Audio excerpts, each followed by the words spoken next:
Hello everyone, I am गरिमा जोशी और अब हम स्टार्ट करने वाले हैं एसिटिलेशन। ये मेरा 5th लेक्चर है लॉ मोशन का। इसके अंदर हम देख रहे हैं कि एसिटिलेशन क्या होता है और कैसे हम इसे डिफाइन करते हैं। ओके, सो एसिटिलेशन हमने ऑलरेडी 9th क्लास में पढ़ा हुआ है कि एसिटिलेशन को हम कैसे डिफाइन करते हैं। The velocity of an object in general changes during it's courses of motion. ठीक है, अब हमेशा एसिटिलेशन किसके थ्रू फाइंड होता है? वेलोसिटी के थ्रू फाइंड होता है। तो वो ये चीज़ बोल रहा है कि जब the velocity of an object in general changes during its course of motion, how to describe this changes?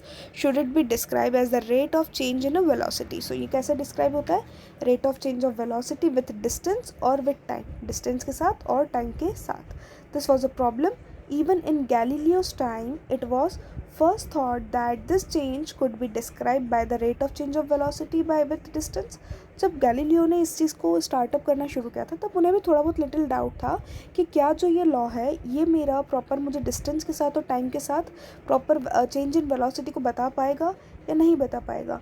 तो Galileo conclude that rate of change of velocity with time is constant of motion. So Galileo ने क्या describe किया कि जो rate of change of velocity था, ठीक है, वो time is a constant of motion. तो उस टाइम पर टाइम के जो क्या रहता था, मोशन का कांस्टेंट रहता था for all the object in a free fall. अगर कोई भी ऑब्जेक्ट एक फ्री फॉल ऑब्जेक्ट है तो on the other hand the change in velocity with distance is not constant.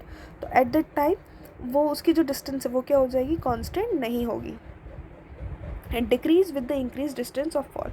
तो एट दैट टाइम क्या हो जाएगा? वो इंक्रीज होती जाएगी जैसे जैसे डिस्टेंस जो है वो बढ़ती जाएगी।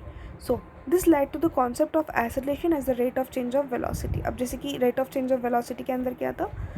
v2 minus v1। v2 minus v1 क्या है? मतलब फाइनल माइनस इनिशियल, और t2 minus t1 in the sense also final minus initial. ठीक है, सो इंस्टेंटेनियस। अब v2 एंड v1 क्या है? हमारा इंस्टेंटेनियस वेलोसिटी है, और t2 और t1 क्या है? हमारा टाइम है। ठीक है, सो एवरेज वेलोसिटी हम किस में फाइंड कर रहे हैं? Average velocity per unit time. The SI unit of acceleration is metre per second square. Acceleration की ऐसा यूनिट क्या है?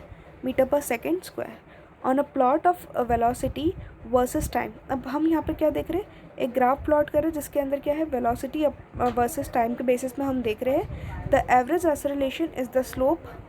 The average acceleration is the slope of the straight line connecting the points corresponding. अब वो क्या बता रहा है कि जो स्ट्रेट लाइन के इसमें पॉइंट्स हो रहे हैं वो क्या कनेक्ट हो रहे हैं? उसके करस्पॉन्डिंग में कनेक्ट हो रहे हैं। ठीक है, सो v2 और v1 और v1 और t1, ये जो v2 t2 है और v1 t1 है, तो ये हमारा क्या है? एवरेज वेलोसिटी को डिफाइन करेंगे और वेलोसिटी टाइम ग्राफ को भी हमें शो करवाएंगे। तो यहाँ पर हमें क्या दे दिए है? डिफरेंट टाइम इंटरवल्स दे दिए हैं और उन टाइम इंटरवल्स के हिसाब से हमें निकालना है। ओके, सो 24 माइनस 0, क्योंकि हमारा क्या था? 0 था, और टाइम हमारा कितना था? 10 सेकेंड। तो एक कॉमन इन्होंने सिलेक्ट कर लिया है 24, कि 24 से 0 टू 24 ट्रेवल किया है, फिर 24 से 24 आगे तक ट्रेवल किया है। ओके, सो उन्होंने क्या किया है? उसी वैल्यूज़ को पुट करके इसके अंदर क्या करा है? वैल्यूज़ पुट करके इसकी वैल्यूज़ निकाली, और वैल्यूज़ निकालने के बाद ये क्या देख रहे हैं? देखिए आप, सबसे फर्स्ट हमारा क्या निकला था? 0 मीटर पर सेकेंड से स्टार्ट हुआ था। ठीक है, 0 से स्टार्ट होने के बाद वो कहाँ तक गया था? हेलो, 0 से स्टार्ट होने के बाद वो हमारा कहाँ तक गया था? आगे तक ट्रेवल किया हुआ था, एंड देन फिर वो 10 पर आके स्टॉप हो गया। मतलब एट दैट टाइम पर इंक्रीज़ हुआ एंड देन फिर क्या हो गया? 10 पर स्टॉप हो गया। देन फिर वो क्या हुआ? डाउनवर्ड्स डिक्रीज़ हुआ, जैसे कि यहाँ पर दिया हुआ -12 मीटर पर सेकेंड। तो -12 मीटर पर सेकेंड कब स्टार्ट हुआ? 18 से 20 सेकेंड में। तो जो हमारा एक्स एक्सिस पे क्या प्लॉट है? टी, और वाई एक्सिस पे क्या प्लॉट है हमारा? उसकी जो डिस्टेंस है ये मीटर्स में वो। ठीक है, तो 0 से 10 सेकेंड्स के बीच में 2.4 था, तो 0 से 10 सेकेंड के बीच में 2.4 तक देखा। ठीक है, उतना कवर किया। फिर 10 सेकेंड से 18 सेकेंड के बीच में कितना था? वो 0 था। तो 10 सेकेंड से 18 सेकेंड के बीच में हमने क्या देखा? उसे अगेन 0 पे हम उसे लेकर आ गए। पहले वो उतना राइज अप हुआ, फिर वापस 0 पे आ गया। Got it. फिर उसके बाद हमने क्या करा? ये स्टार्टअप करा, मतलब कि जो डाउनवर्ड्स था 18 सेकेंड से 20 सेकेंड से -12, तो 18 से 20 सेकेंड में -12 हमने ड्रॉ कर दिया। तो ये जो था ये हमारा क्या था? एसिलेशन के फंक्शन के उसको डिनोट कर रहा था। अब इसमें भी हम इंस्टेंटेनियस एसिलेशन की बात करेंगे, तो इंस्टेंटेनियस एसिलेशन भी हमारा किससे फाइंड होगा? हमारी लिमिट से फाइंड होगा। So the acceleration at an instant is a slope of the tangent to the V T curve at that instant for the VT curve shown in the figure. Simple सी बात है, जब भी हम बात करते हैं एसरिलेशन की, इंस्टेंटेनियस एसरिलेशन की, तो वो वीटी कर्व में डिफाइन होता है और वीटी कर्व हमने ऑलरेडी पहले पढ़ा हुआ है, ठीक है। So acceleration at the very instant of the time of resulting AT curves is shown in the figure, ठीक है। That the acceleration is non uniform over the period. अब बात करें, ये तो था यूनिफॉर्म एसरिलेशन, लेकिन अगर एसरिलेशन क्या हो जाए, नॉन यूनिफॉर्म हो जाएगा, तो नॉन यूनिफॉर्म में क्या हो सकता है, नेगेटिव भी आ सकता है। यूनिफॉर्म में एक सीक्वेंस ही चलेगा, लेकिन नॉन यूनिफॉर्म में क्या आ सकता है, नेगेटिव भी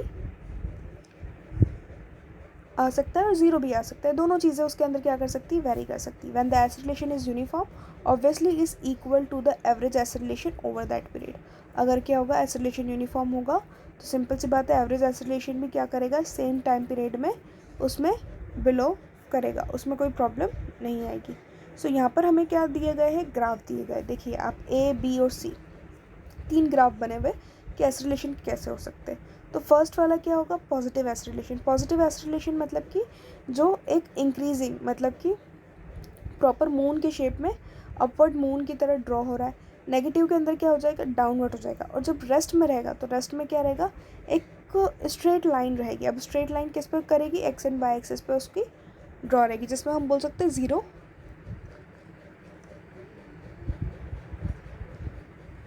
ज़ीरो एसरिलेशन, पॉजिटिव एसरिलेशन एंड नेगेटिव एसरिलेशन, जिसको हम क्या कर सकते हैं, इसमें में डिफाइन कर सकते हैं। सो आई होप सो आपको एसरिलेशन समझ में आया हो। सो प्लीज़ मेरी इस वीडियो को लाइक कीजिएगा, फर्स्ट वीडियो को सब्सक्राइब कीजिएगा। If you want to online classes then please drop down your number in our comment section. Thank you so much guys, thank you so much for watching our channel.